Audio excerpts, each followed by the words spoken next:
Welcome to the Creative Adventure Podcast, an artist's guide to modern freelancing.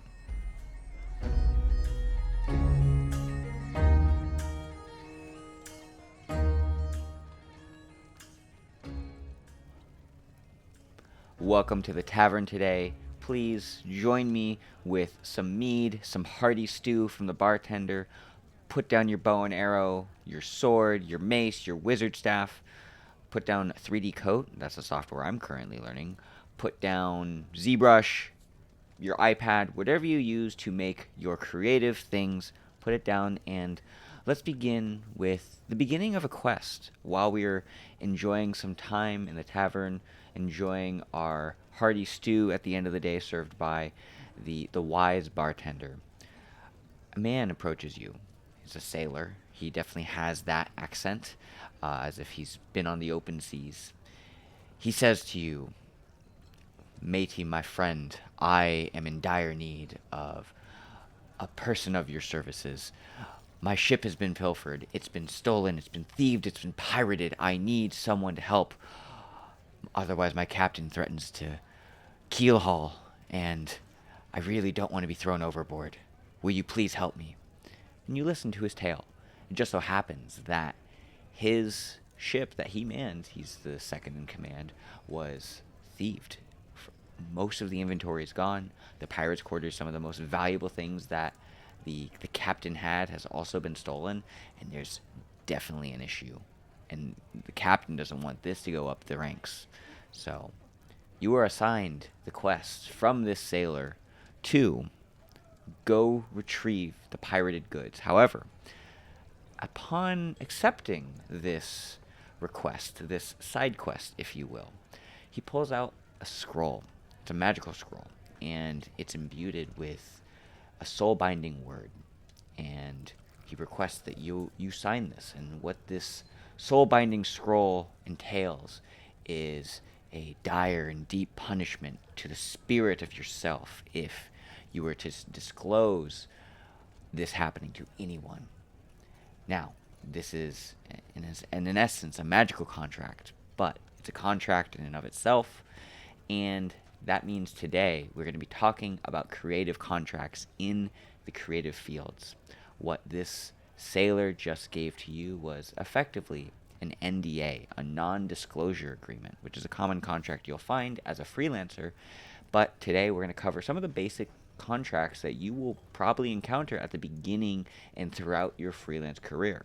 Now, before we go any further, it is worth addressing that I am not a lawyer. I'm not giving legal advice. I am not responsible for your legal outcomes, but what I can share with you is some of the contracts that you will typically see among freelancers and what they might do. But what I do recommend you explore is the best way to make that kind of paperwork serve you. So this is not legal advice. This is more or less making you more aware of what these contracts are so you can be better equipped to approach them and you're not confused as to why you're being asked to sign paperwork at the beginning of a project with a potential client. But what I will say is that these contracts effectively mean nothing if you can't hold up your word. In essence, a contract for freelancers is an extension of trust and a signal, a souvenir to your client and yourself to say, hey, this is what we're going to do. We're going to do it by this date, and this is how much we're going to get paid. Sound good? Question mark. And not all projects will need super big contracts. Not all projects will need contracts in general. If you have a good working relationship with some of your quest givers, then you may not need to put together a contract. But I want to make you more aware of those tools that you can use. So without further ado, let's take a short rest. And when we come back, we can talk about some of the basic contracts you will find as a creative freelancer.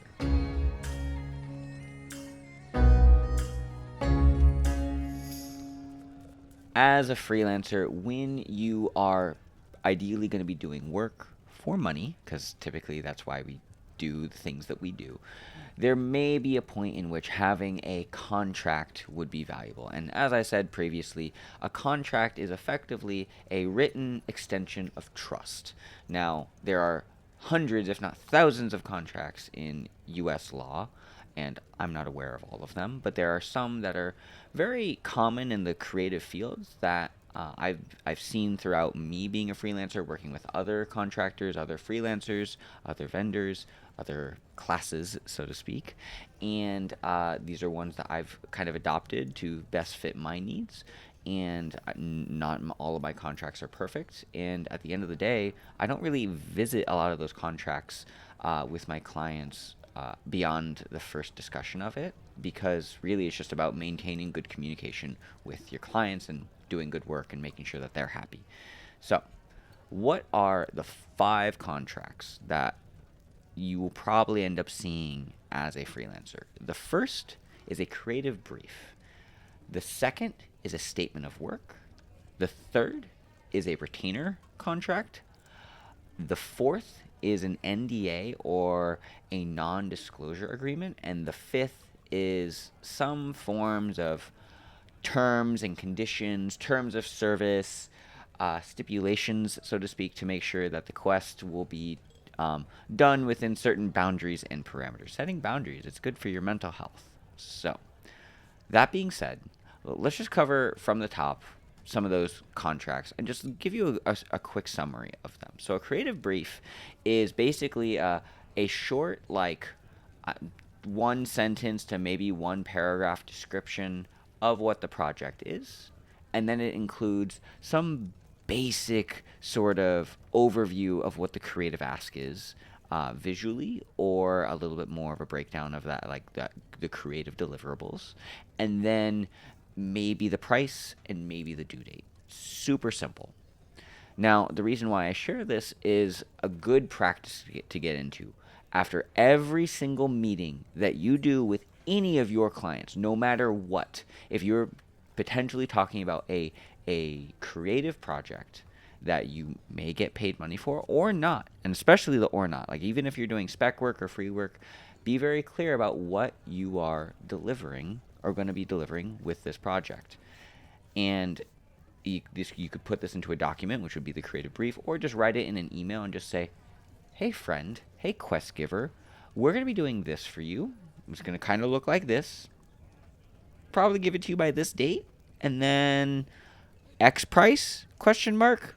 And pretty much a creative brief is a summary of what the client is looking for. Now, one of the most important things to remember and consider is when you're at a restaurant, when you are ordering your food, you typically like to get what you order.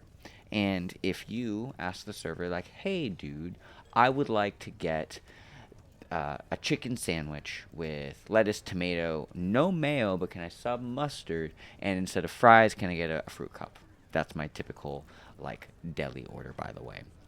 And when you get that, when you make that order, if the server repeats it back to you, generally speaking, you probably feel more confident about that server bringing you the right thing.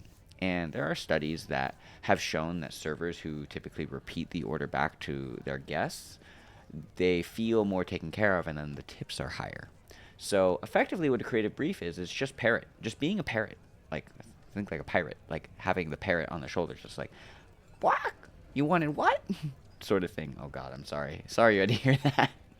But a creative brief is effectively just a parroted summary of what the client was looking for. I send a creative brief after every single email with a potential project, regardless of it being paid or not. And you should get in the habit of doing that. Just repeat back the order. Okay. Next, we have the statement of work. And effectively, the statement of work is an expanded creative brief. And the statement of work, as opposed to the creative brief, is it includes some basic project workflows, like, hey, we're going to do research and development or discovery. Discovery is a word that makes my skin crawl, but like, hey, maybe we have to do some research to make sure we can do the project at the specifications that you're looking for. And those phases, R&D, discovery, whatever you want to call it, into pre-production, into production, into post-production, they should probably take some amount of time. They don't just magically happen. Let's say you're an illustrator. You probably start with a sketch or thumbnails, followed by an inking or a penciling stage, followed by a black and white version, followed by a color version. Or if you make videos or you make animations, you'd probably start with a storyboard, then an animatic, then a previs blockout. Then you're actually in the weeds of making assets. You're in production and you're animating stuff. Then you're in post production. You're doing compositing and all that. There are basically phases that take time. So a statement of work should be like, hey, R&D will take this much, pre-production will take this much, production will take this much time, and post-production will take this much time. Regardless of the art form that you do, there is a workflow that will probably happen that takes in a certain amount of time. So your statement of work should cover that.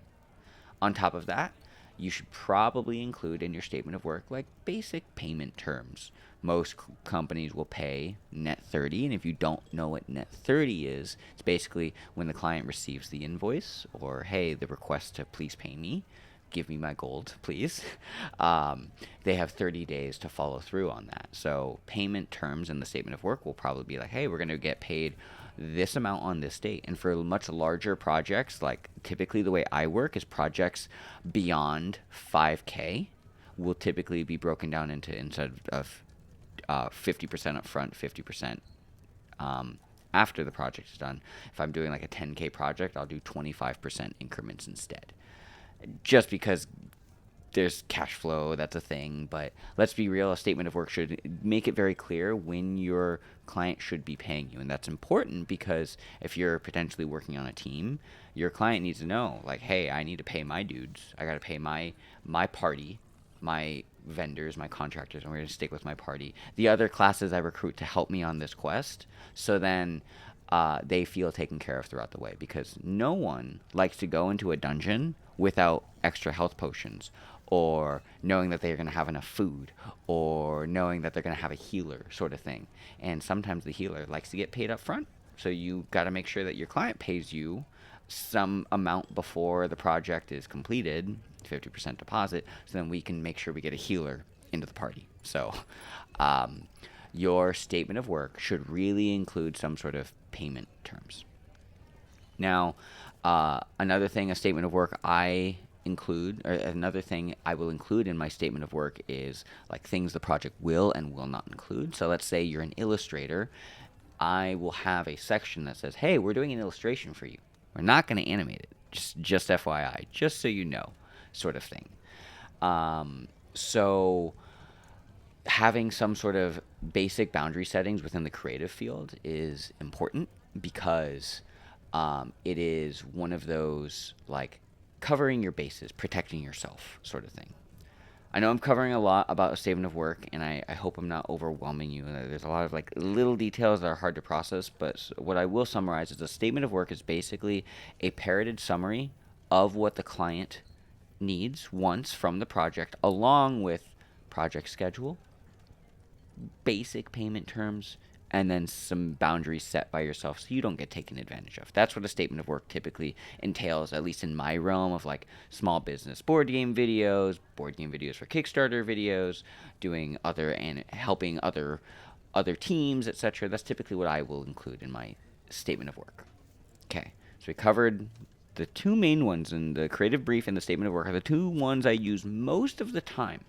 Now, there's a retainer contract, and a retainer is not always going to happen. Not all clients want to do a retainer, but let's say you have a client that you're constantly doing a lot of work with, and you're going back and forth trying to get payments.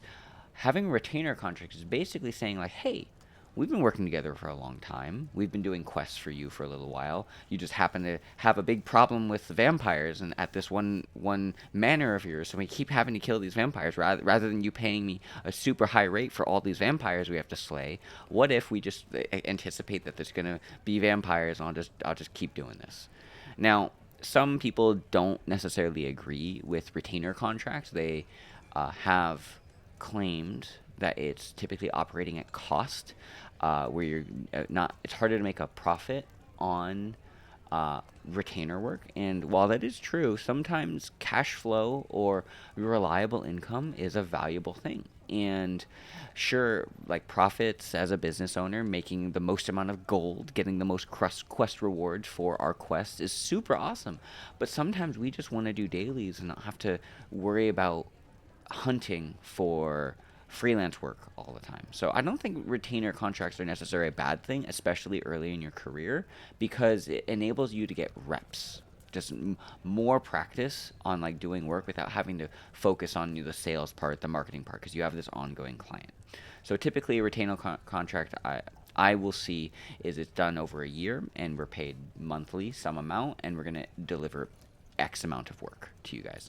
I've seen some contractors do that from an hourly basis. I personally don't like doing hourly because it's pretty easy for projects to get out of hand, and clients, when you're doing it hourly, it does end up like clients keep asking more and more versus like a specific amount of deliverables. So for example, one of my larger retainers I did have with a company, Ultra Pro, while I don't feel at liberty sharing the amount that was in that retainer, what we did is it was a basically like a choose from a menu sort of thing. So the menu was we can either do one super epic 3D trailer each month, or we could do like 4 mini projects in the month.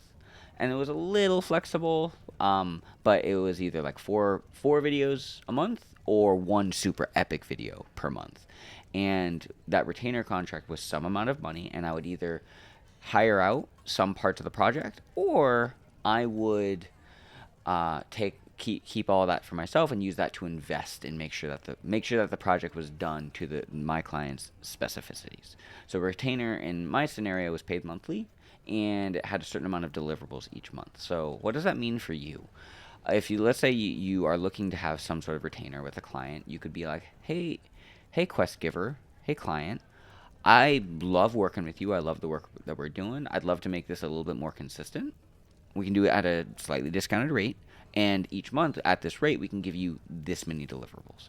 And you could do that either monthly or quarterly or every 6 months. Now, I don't like the latter because it's a lot of money paid up front and you're kind of just like on the hook for that amount of time. So I do typically prefer monthly, like a year-long contract, but it's a monthly retainer throughout that. So the deliverables are made each month, and that helps create momentum.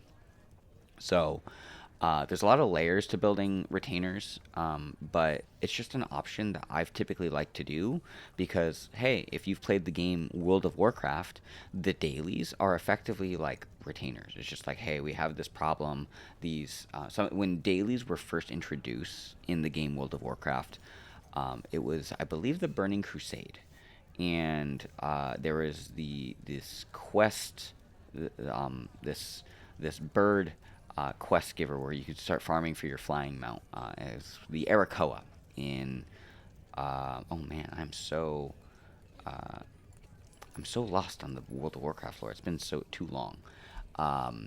But you would farm those dailies and you would get gold. And it was a really easy way for people to get gold. It was pretty low effort, low energy. It wasn't like fighting a boss. It was just like you're just constantly doing this. And effectively, that's a retainer contract. So if you have a client where you just want to have dailies, or if you played Genshin Impact before, it's just dailies, where it's just like, yeah, this is the thing I'm doing. It's kind of step and repeat. I get a certain amount of money. It's kind of nice to just turn your brain off and just get a little bit of work done and get some reps in. So retainers are a good thing, in my opinion, especially if you're early on. Later on in your career, if you want to make more profit, probably not the best thing, but just something to consider.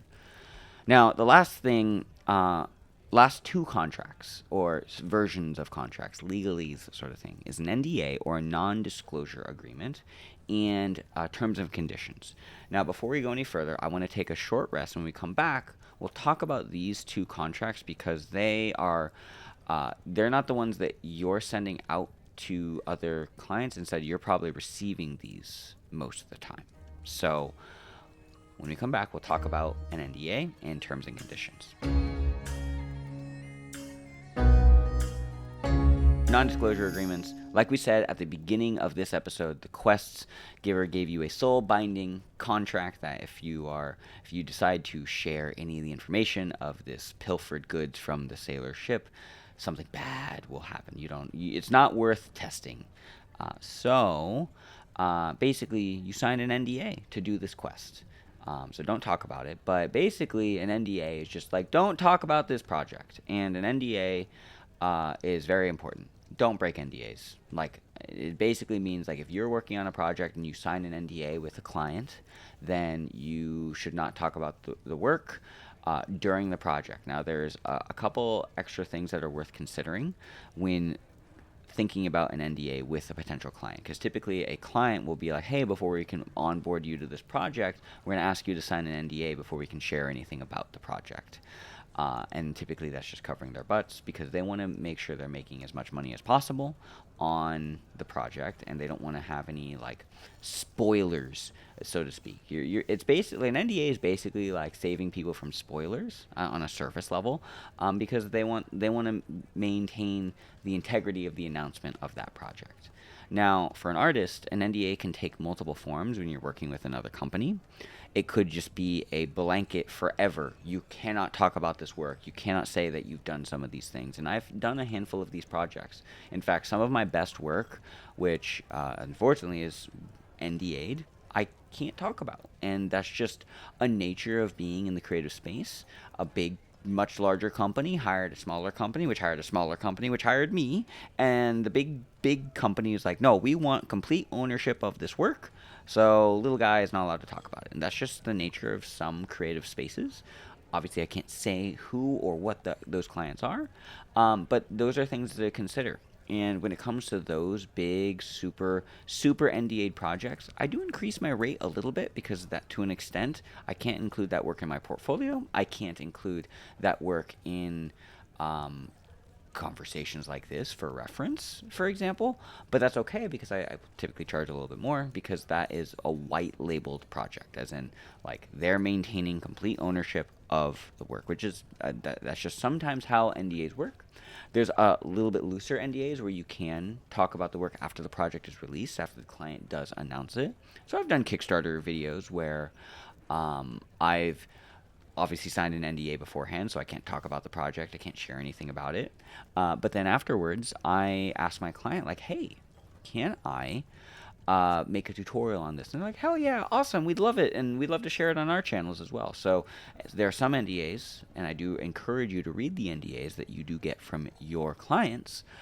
So then you can talk about your work and include it in your portfolio. And be very clear in your communication with your quest giver, with your clients, on what you are and are not allowed to do. So, for example, if you have a client where they want to maintain the first announcement of that, afterwards you can be like, hey, I shared this project. And then there's other clients with whom you cannot talk about any of those things at all. So it's just a matter of like communication, making sure what the client is cool with.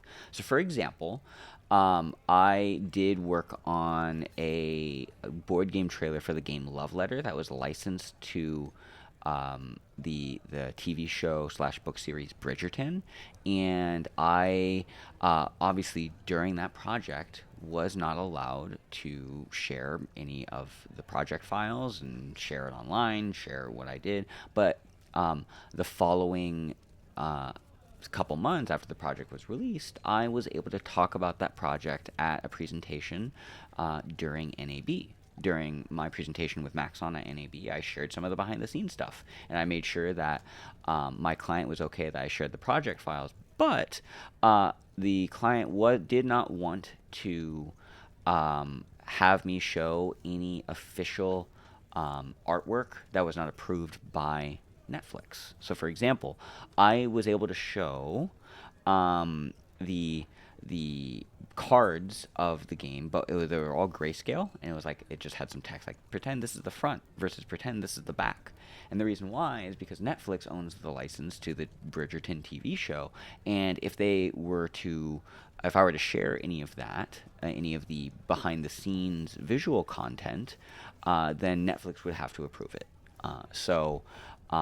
There are certain things that you need to consider when working with licensed product, and for example, if you're working with a company that has a license for another product, there's probably going to be a situation where you can't share the overall, like anything that includes the logo from the big parent company, like just don't include that. But like I can show the 3D clay renders and stuff. So it's just a matter of being very realistic with what you can and cannot show, and being highly respectful of the clients that you're working with, and making sure that you're sharing information on their behalf as well, because you're trying to protect your client. You want to be a good vendor with them. You want to be a good freelancer, whatever, whether you're a barbarian or a wizard. You want to make sure you do the quest to their specifications, and make sure you talk about the things that you're allowed to. Like you can say, hey, I slayed a werewolf.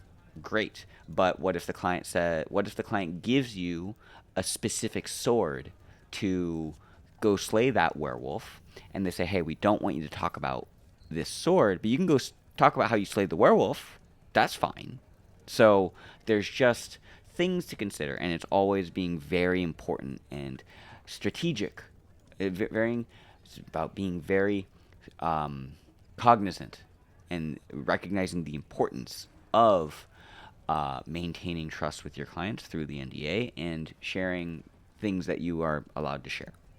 Now, the reason why the NDA and the terms and conditions is important is you may likely explore creating terms and conditions. And I will say this is really the point of the podcast, where if you are unsure about terms and conditions, I'm not going to share my terms and conditions with you, because you need to go online, do your own research on setting that stuff up for your clients. But that's like, who owns the intellectual property? What can we do outside of the project? Who owns the work, etc.? There's a lot of layers to this, and as a freelancer, I typically take the approach of, hey, you just own the work. I reserve the right to make tutorials on this content later. And that's typically what I do in my terms and conditions. And I make sure I'm very selective about the clients I work with. Like, there are certain clients who I just 100% follow their terms and conditions. I'm never allowed to talk about the project ever, whatever it is. But there are some clients, like some board game companies, who are super stoked to work with me, because I will sometimes make tutorials about some of their content as well. So in the terms and conditions, like, that's basically saying, like, hey, here's what I'm going to do after the project. Cool. You own the work. Sure, do whatever you want. And when it comes to pricing work and the legalese stuff, some artists, some photographers, for example, say to their clients, hey, you have the rights to use these images for 12 months, and then after that, you may pay me a royalty. Now, this is getting perhaps maybe a little too complicated for this podcast. And what I'm trying to say is, when you're just starting out in your career, just keeping it super simple is probably going to be the easiest way to get reps. Sure, as you get further on in your career, you can start establishing much larger boundaries of, like, who owns the work. And especially it's important to do that. But I've found that spending more time focusing on making the good work for my client will help me get more work in the future. And, like, getting really deep in, like, legalese has honestly just pushed some clients away, because it's just like, oh man, this is getting really complicated, and I'm really confused and scared, and I think this freelancer, they're probably gonna try and stiff me later because they're doing all these weird legal things. Like, I'm just gonna chill back, and then you lose the work. So terms and conditions can be a fickle beast. So what I do recommend you do is do your own research on what terms and conditions are for your specific creative field. It's going to be different for photographers versus illustrators versus 3D artists, and find some things that work for you. But ultimately, find clients with whom you share the same vibe. So it really just comes down to terms and conditions are there as a courtesy, but, like, you guys trust each other to do some good work together. So this section, we talked about NDAs, we talked about terms and conditions and how they kind of blend together. But the most important thing is respect your client's boundaries, respect the intellectual property that they own. So if they give you a silver sword to go kill that werewolf, and they say, don't talk about the silver sword, don't talk about the silver sword. But if they say, hey, yeah, you can go talk about how you slayed the werewolf, we'd love to share the fact that you slayed the werewolf, but we're not going to talk about that we gave you a silver sword to do it. And then there's going to be some clients, some probably, like, big family manor owners who are like, yeah, we have this big problem of like werewolf clans just taking over our farmland, but we can't let the other families in the area know that we've weakened ourselves against these werewolf invaders. Can you please deal with this and not talk about it? We're going to give you so much gold for it.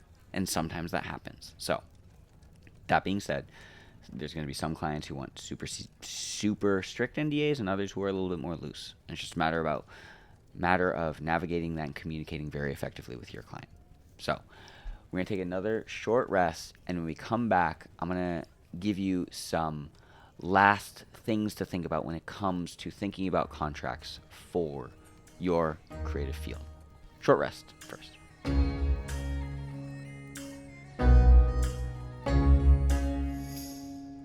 Now, we've talked a lot about like some very technical contract things, and I hope I didn't lose you, but what I do want to say is trust over tension is going to win every single time. Contracts and legal things, it creates tension with clients, and really it's better to trust your intuition with a client than to put together a 20-page contract. And honestly, you're going to be spending more time putting together that 28-page contract or spending a lot of money on a lawyer to get those contracts, as opposed to just like, hey, is this person like already giving me some shady vibes? Maybe I should just walk away, sort of thing. And that's really hard to navigate. It's really hard to find people who you can trust. But a contract should effectively be like a handshake in writing, not a weapon. Like, I actually have one scenario where I had to bust out a contract, and it was because of like a timing thing. Like, hey, we're still in this phase. Like, there is a process to some of this work. We do it because we want to make sure that, like, if we make these changes, we have to go back here, and then we have to bill you guys more money because we established this decision in pre-production, and now we're already in post. But that's very, like, ideally, especially for like lower budget projects in the realm of like 1K to 50K, like 50K is actually a lot of money for some projects. But let's just say 1 to 10K. It should be more of just like being very communicative and proactive about establishing what the project deliverables are, when things are going to be done, etc. So trust your gut. Listen to the words your quest giver says. Evaluate how they make you feel, and if you get some red flags of like, oh man, is this person like really trying to nickel and dime me on things, maybe it's worth walking away.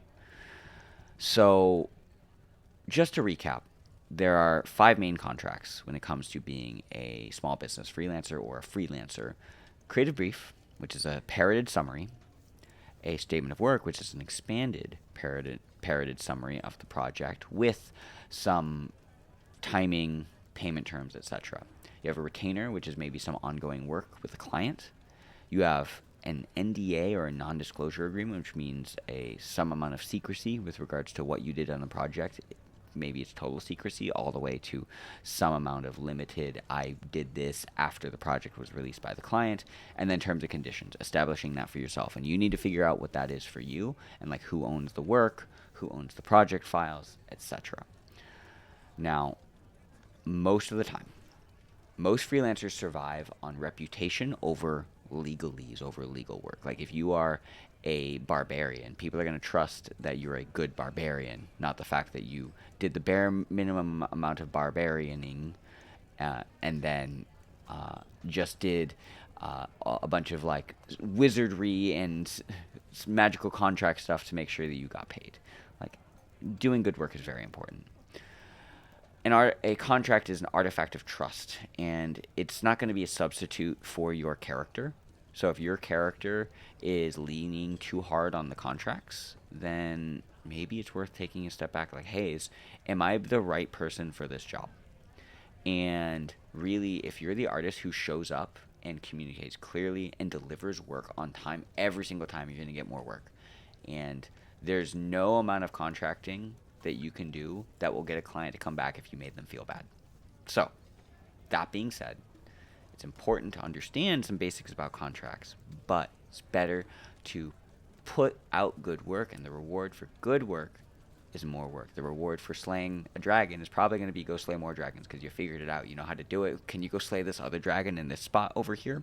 So, thank you so much for listening to the Creative Adventure Podcast. If you learned something, please let me know in the comments section down below. Questions, comments, concerns, whatever else.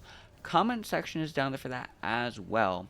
And while I will likely never share my NDAs, my terms and conditions, my retainer stuff, if you're curious about my creative brief, I would love to hear that in the comments. And if so, I can give you a complete tutorial and breakdown on my YouTube channel on how I do that. So if I do get enough comments, I can share a little bit about that. Last thing I will say is I do all of my contracts using Adobe InDesign. You can do them in Google Slides or whatever else, but I do like Adobe InDesign because it is easier to save a .pdf, which is typically more secure from a file format standpoint, etc.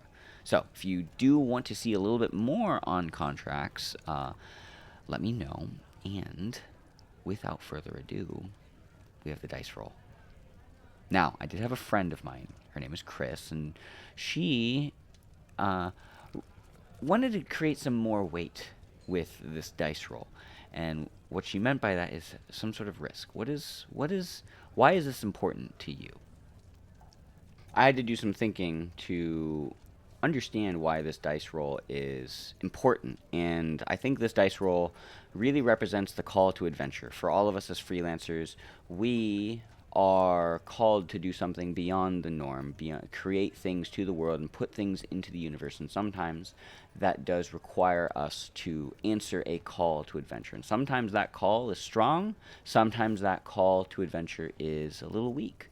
And we need to know as artists when and how we respond to the ebbs and flows, the ups and downs in our life. And sometimes there might be a weak call or a challenge that makes the call harder, but we need to look past that and get through it. So low rolls is really just getting us to think about, like, what can we do about our circumstances that may not be perfectly ideal, because we can't roll nat 20s on everything. We also might we can't roll nat 1s on everything. And it's learning how to adjust and be present with the life circumstances that are given to us and how to move forward with that. So there's a lot of layers to the call to adventure, but I like to think about this dice roll as the start of that call and how we're going to answer that call, whether we go at it with confidence or maybe we roll a little lower some days and we still have to get up, show up as an artist. So